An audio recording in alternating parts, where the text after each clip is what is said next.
শনিবার হাওড়ার শরৎ সদন সেমিনার হলে পশ্চিমবঙ্গ পৌর কর্মচারী ফেডারেশন রাজ্য নগর জীবিকা মিশন ইউনিটি রাজ্য কমিটি সম্মেলন অনুষ্ঠিত হয়ে গেল। এই অনুষ্ঠানে উপস্থিত ছিলেন পশ্চিমবঙ্গ পৌর কর্মচারী ফেডারেশনের জয়েন্ট সেক্রেটারি সনদ চক্রবর্তী এবং বিশ্বময় ঘোষ। এছাড়া উপস্থিত ছিলেন হাওড়া জেলার আইএনটিটিউসি নেতৃত্ব বৃন্দ এবং বিভিন্ন পৌরসভা রাজ্য নগর জীব কমিশন ইউনিটের কর্মচারী বৃন্দ। এছাড়া উপস্থিত ছিলেন রাজ্য নগর জীবিকা মিশন ইউনিটের সাধারণ সম্পাদক দীপু অধিকারী এবং সম্পাদক প্রিয়ঙ্কর সাহা সহ অন্যান্যরা।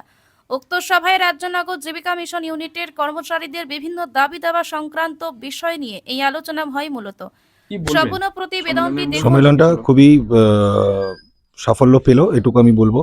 আমাদের যারা সাপোর্ট স্টাফ আছেন রাজ্যের বিভিন্ন প্রান্ত থেকে, বিভিন্ন মিউনিসিপ্যালিটি থেকে, প্রায় 80% মিউনিসিপ্যালিটি থেকে আমাদের এনইউএলএম স্টাফদের প্রতিনিধিরা এখানে উপস্থিত ছিল।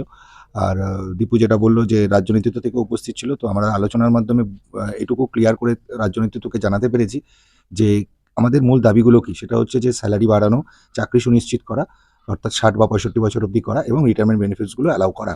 এবং আমাদের মাননীয় মুখ্যমন্ত্রী, যাকে আমরা মুখ্যমন্ত্রীর থেকে বেশি দিদি বলে চিনি বা দিদি বলে ডাকি, সেই ভরসাটা আছে। তিনি কিন্তু আমাদের এটা 2011-তে ক্ষমতায় এসে দিয়েছেন।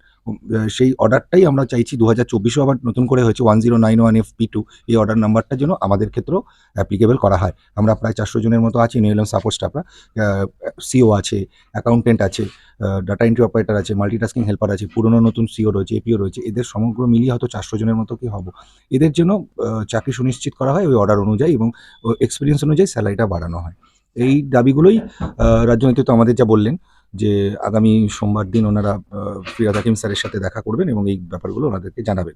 আশা রাখছি যে, এবং পুরো বিশ্বাসও আছে যে রাজ্য সরকার ডেফিনেটলি আমাদের উপরে অর্ডারটা লাগু করে, সুদাকে বলে সুদার মাধ্যমে অর্ডারটা আমাদের উপর লাগু করে আমাদের ভবিষ্যৎ সুনিশ্চিত করবেন। আপনার নামটা? আমার নাম প্রিয়ঙ্কর সাহা। আমি পশ্চিমবঙ্গ পৌর কর্মচারী ফেডারেশনের আমাদের যে রাজ্য নগর জীবিকা মিশন ইউনিট আছে তার আমি সেক্রেটারি।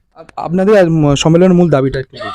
আমাদের মূল দাবি যে সরকার আগেই ঘোষণা করেছে বা সুপ্রিম কোর্ট থেকে অর্ডার আছে যে সম কাজে সম বেতন। আমরা সেটাও চাইছি না। আমরা চাচ্ছি যে গভর্নমেন্ট যেভাবে অন্য প্রজেক্টগুলোতে আমাদের মাননীয় জনদরদী মুখ্যমন্ত্রী যেগুলো ইমপ্লিমেন্ট করেছে, সুধার কাছে আমরা এটাই দাবি রেখেছিলাম যে আমাদের এই দাবিগুলোকে মাননীয় মুখ্যমন্ত্রীর কাছে যাতে পৌঁছে দেয়। আমরা এর জন্য আগে সুধাতে বলেছিলাম আমরা সেইগুলো আমাদের যার উপরের নেতৃত্ব আছে যে আমাদের ইমিডিয়েটলি আমাদের স্যালারিটাকে হাইক করতে হবে, এবং রিটায়ারের পর 60 বছর পর্যন্ত প্রত্যেকের চাকরি সুনিশ্চিত করে তারপর যে রিটায়ারমেন্ট বেনিফিট গভর্নমেন্ট রুলস অনুসারে আছে সেগুলো যাতে পায়। এই জন্য আমরা আজকের এই সম্মেলনের মাধ্যমে আইএনটিইউসি যে সমস্ত নেতৃত্ব ছিল তাদেরকে আমরা এটা জানিয়েছি। আজকে কে কে মূলত উপস্থিত ছিল? আজকে ছিলেন পশ্চিমবঙ্গ পৌর কর্মচারী ফেডারেশনের এখন যিনি দুইজন জয়েন্ট সেক্রেটারি ছিলেন, একজন সনদ চক্রবর্তী আর একজন হচ্ছে বিশ্বময় ঘোষ। এছাড়া ছিলেন হাওড়া জেলার যিনি আইএনটিটিউসির সভাপতি অনিরুদ্ধ দাস। এছাড়াও আরও অন্যান্য নেতৃবৃন্দ ছিলেন।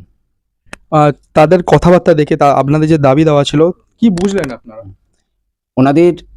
ওনারা আমাদেরকে এটা আশ্বাস দিয়েছেন যে আমরা এই আপনারা শুনলেন, আজ যদি বাংলার মুখ্যমন্ত্রীর কানে আমাদের এই খবর যদি পৌঁছে যায়, আমরা এনইউএলএম এর প্রায় 400-র কাছাকাছি যে সাপোর্ট স্টাফ আছি আমরা প্রত্যেকে উপকৃত করব। কারণ মুখ্যমন্ত্রী প্রত্যেকটা কন্ট্রাকচুয়াল যাদের খবর উনি পেয়েছেন প্রত্যেকেরই স্যালারি এরম হাইক করেছেন এবং চাকরিও উনি সুনিশ্চিত করেছেন। আমাদের রাজ্য সরকারের প্রতি আমাদের পূর্ণ ভরসা।